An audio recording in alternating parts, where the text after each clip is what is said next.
All right, hello everybody, and welcome to another lecture. Over the next couple of lectures, we're going to be talking a little bit more about computers and how computers process and store numbers. So we'll talk a little bit about what's called floating point math today, just some loose definitions. It goes much deeper than anything we'll talk about, but it'll give us kind of a background to talk about how we represent numbers on a computer. And then some different kinds of choices that are made to round or chop numbers, some decisions that computers are going to have to make with regards to the precision of a number and how error can pile up when you do that. So there's some interesting stuff there, and after that we're going to get into talking about ways to kind of circumvent that error, make computation a little bit more efficient or speedier, or reduce the number of calculations, and so on. It should be an interesting couple of lectures. So let's get into it. We'll start with some basic floating point math. Again, just some basic definitions here. We're not going to go so deep. The optional textbook actually goes into a little bit more information on this front if you're interested in some more background reading. Okay, so the question really is, yeah, okay, computers can do math, but how are numbers stored in the first place? So if you look at the number 1/3, we know from experience that the decimal expansion of this rational expression is 0.3 repeating. Or, well, I mean, you could write this out. We all know that this is 0.33333333 forever and ever and ever and ever and ever, which is fine. But of course, if you have a device that has finite storage capabilities, that device might have some trouble storing a number with an infinite number of decimal places. And if there's only a finite amount of storage and a particular kind of way that we can represent this thing, there may be some decisions to be made on how we round things or how we kind of chop off that representation at a certain point, and that's going to install a little bit of error in the process.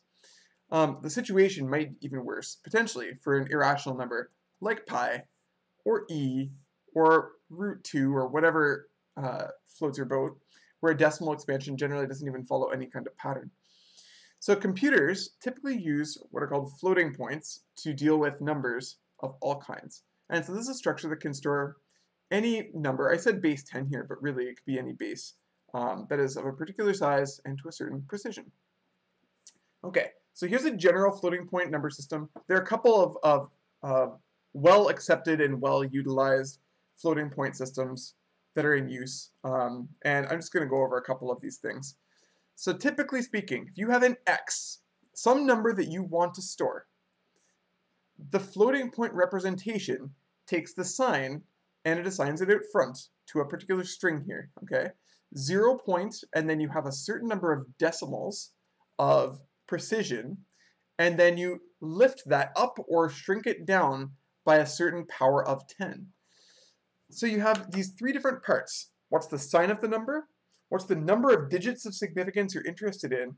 And on what scale do you want that? Do you want it to be lifted up to a very large number, a very, very small number, in which case p is very large or very small, or somewhere in between? So there are names for all of this kinds of stuff, right? The function is, the sign function here is just going to be one thing or another, -1 or 1.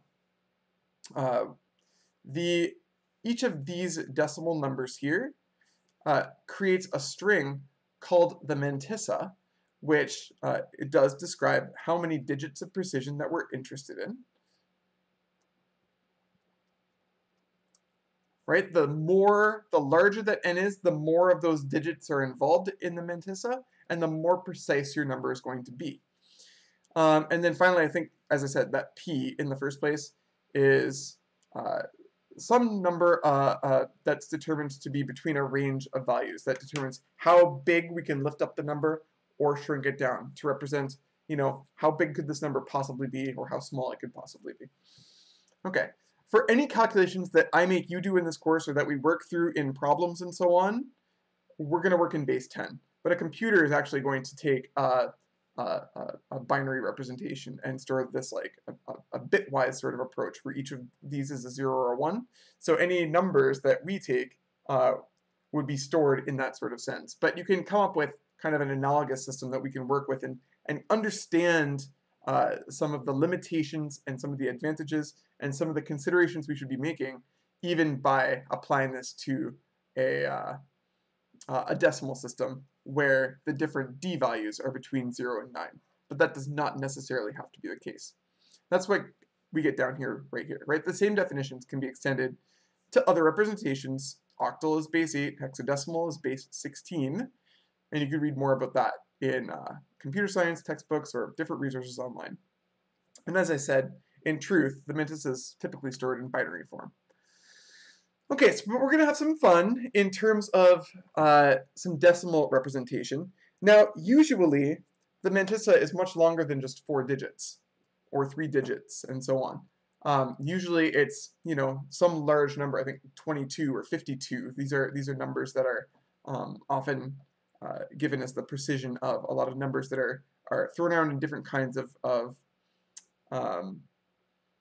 systems that I'll refer to down below. But for our purposes and to kind of see how things work, we're going to work with some really simple 4-digit system where we only get 4 digits of precision. And our first example here says, write the following numbers in 4-digit floating point representation in decimal, because that's where we like to be. So for example, minus 39.2 would be written instead like this. So it would be minus, and I would write 0.3920, 4 digits of precision. So start with the first non-zero digit, and then 3920 are the next 4, or are the 4 digits there. And then we want to lift that up by the right power of 10, or shrink it down if it's a really tiny number. But here I think all 3 are going to be lifted upwards. So this would be minus 0.392, and I believe that would be times 10 to the 2. Because if you multiply this by 100, the decimal place moves over twice, boom, boom, and we get to the minus 39.2 we started with. So that is what this number would look like in terms of a 4-digit decimal floating point representation. B, same sort of thing, but we'd write this as 0.5000 times 10 to the 1. So the Mantissa has those 4 digits, 3920 in the first example, 5000 in the second. The sign is a -1 in the first and a 1 in the second. And that p, that number that determines the power of 10, or the scale of the numbers that we're determining, is 2 in the first one and 1 in the second one. C is going to be 0.1001 times 10 to the 1, 2, 3, 4, like that. Okay, pretty straightforward stuff. It's just a different way of representing a familiar number. So nothing too crazy. Okay. In computer programming, there might be specific floating point systems that are often referenced. And 2 of those that are very common are float and double. We're now going to attach a little bit of meaning to that.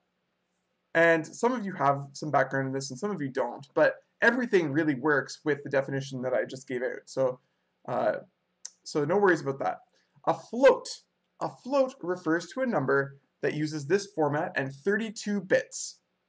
A bit is just a digit, 0 or 1, is how I want you to think of that, of information for like a binary representation. 1 bit is used for the sign, on or off, representing the -1 or 1, depending on.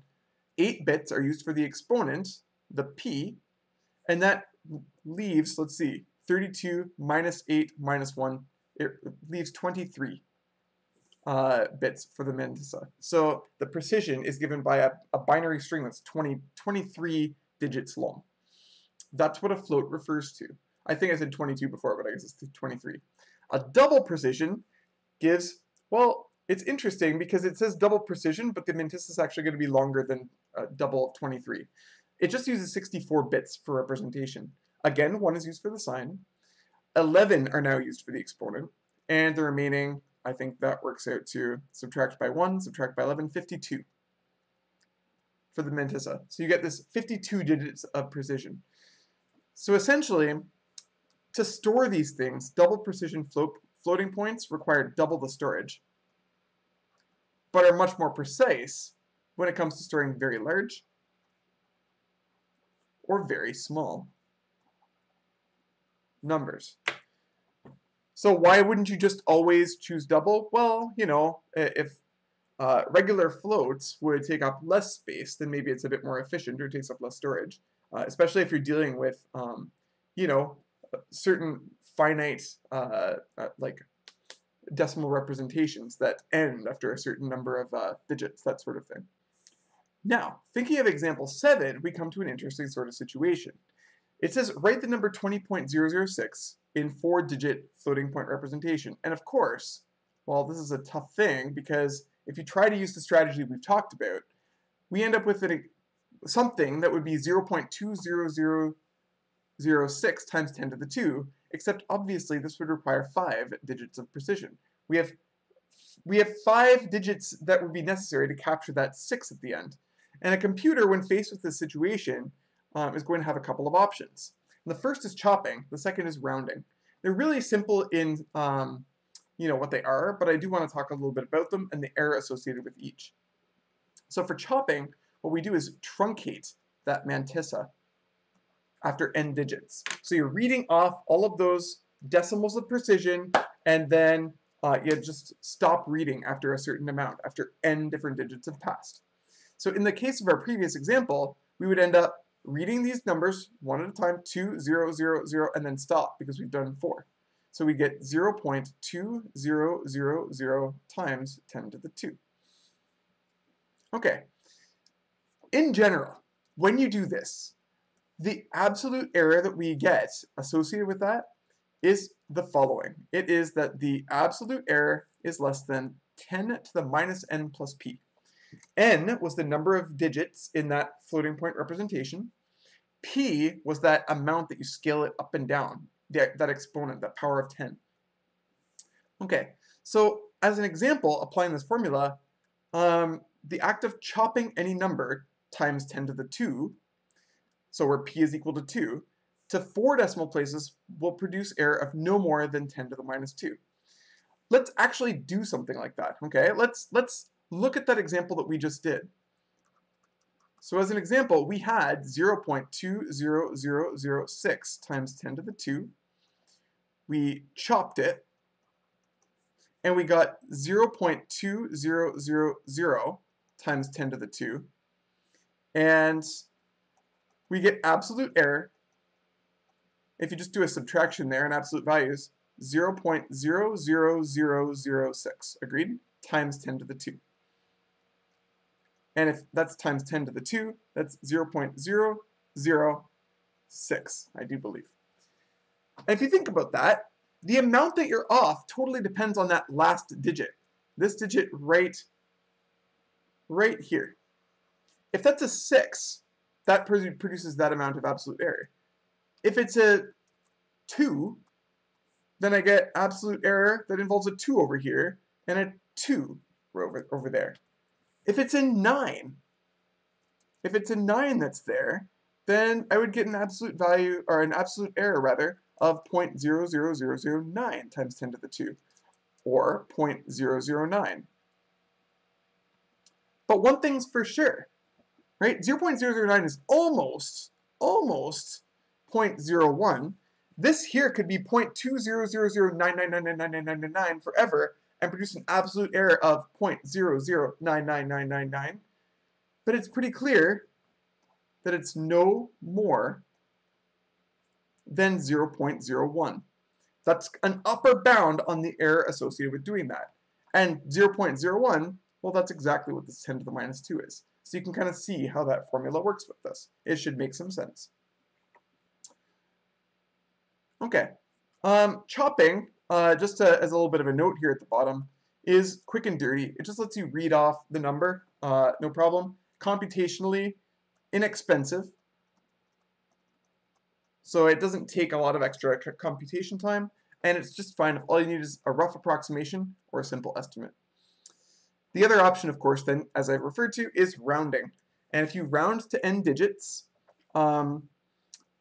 it requires a little bit of extra computation, but in general, it cuts the potential for error in half. So to round a number to the nearest given power of 10, you never thought you'd be learning this in university, but it is something we should talk about here.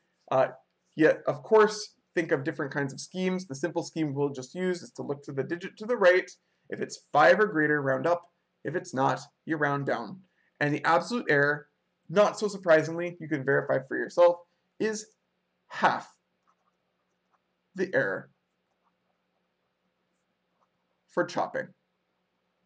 In general, right? This is only an upper bound on the error. So the upper bound on the error. Because you can be off by no more than half the distance away. So in our example, of course, this would end up being rounded to 4 digits in this way, 0.2001.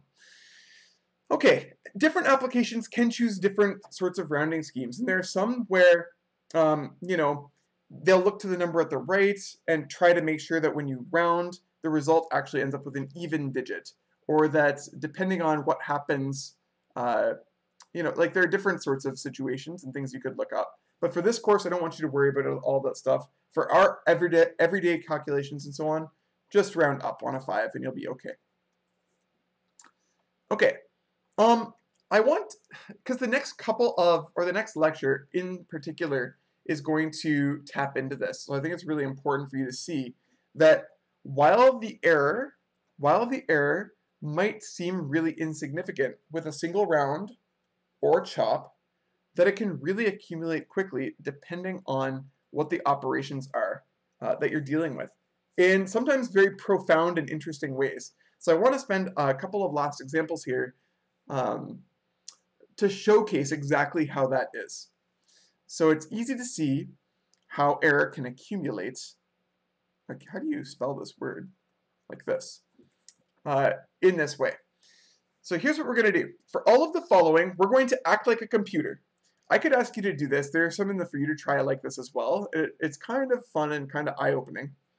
But we're going to use the method described for each problem, and we'll see how that error can pile up. So the first one, using chopping. We're going to, with 4-digit decimal arithmetic, do 30.009 minus 10.001 minus 10.0025 minus 10.0031. Okay. I won't worry with the times 10 to the 2 here or whatever, because it's just going to shift everything in terms of decimals, and we can shift back afterward. I'm just going to deal with the whole rounded arithmetic here, but you could represent this any way you'd like. So if we use chopping here, this here, it's your chopped challenge. We get 30.00, or you could write 0.3000 times 10 to the times 10 to the 2, no problem, minus 10.00 minus 10.00 minus 10.00. We're chopping after 4 digits of precision. That's all we're doing. That's what we end up getting. You might have a quantity here that is certainly non-zero when you actually evaluate it and you know what the exact answer should be.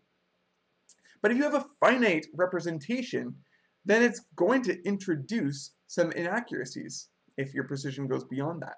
And of course here, right, if you want to be a bit careful because you want to make sure to chop any results after you do individual subtractions. So it's best to think of doing one operation at a time here, because you can only store one thing at a time. 30.00 minus 10.00 is going to be 20.00, like that. Here it's not going to make a difference at this point. We then get these two following the order of operations, and our final answer to 4 digits will be 0.000. Okay, and the answer, clearly, the true answer should not be identically 0, but it is here.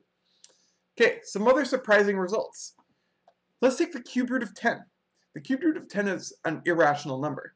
So it has a non-terminating, non-repeating decimal expansion that follows no real pattern.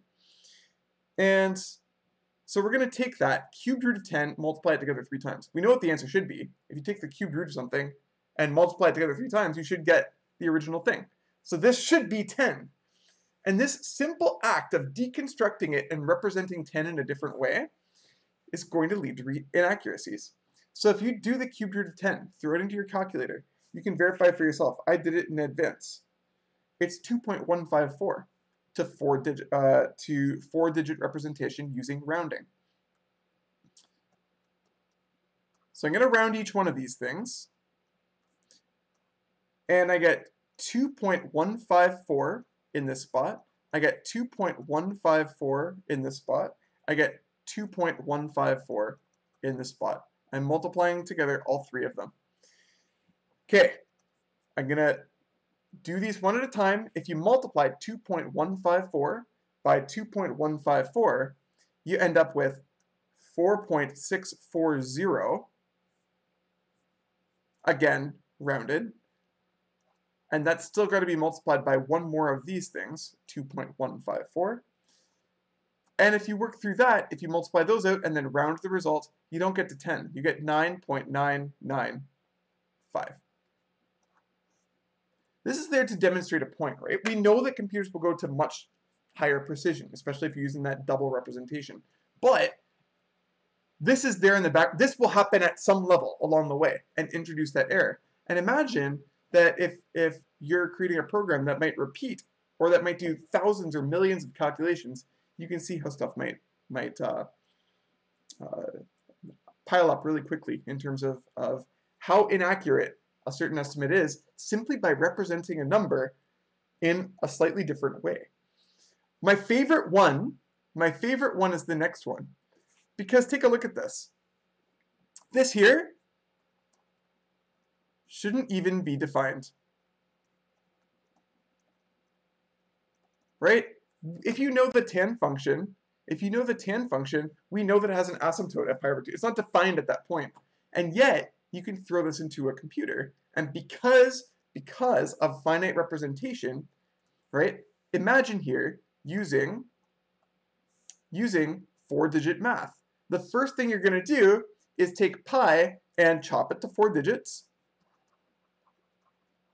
And you get here tan of 3.141 over 2. Okay, interesting. You're no longer on pi anymore, and you start to see what the issue is. Divide that by 2, round the result, and I think we get, chop the result, and I think we get 1.570 as a result. And if you evaluate tan of 1.570 radians, we end up with the number 1,255. And here's the day where you learn that 1,255 is the same as infinity somehow, or is undefined, who knows. But this shows you just how far off you can be, or how careful you need to be to watch out for some of these things that could be introduced. So there's a lot of interesting stuff there. And actually, the point of the next lecture is going to be, what are some strategies that we can use to try and circumvent this introduction of error? Sometimes you can represent numbers in different ways or calculations in different ways. Why would we ever want to use the cubed root of 10 3 times over when you could take a step first and write it as 10, which we know will be perfectly precise? Stuff like that. So I hope you'll join me. It's a really interesting sort of topic because we're talking about, the consequences of chopping and rounding and how we might be able to clean up that mess or prevent a mess. And it's pretty neat. So I hope to see you for lecture, 6 is the next one.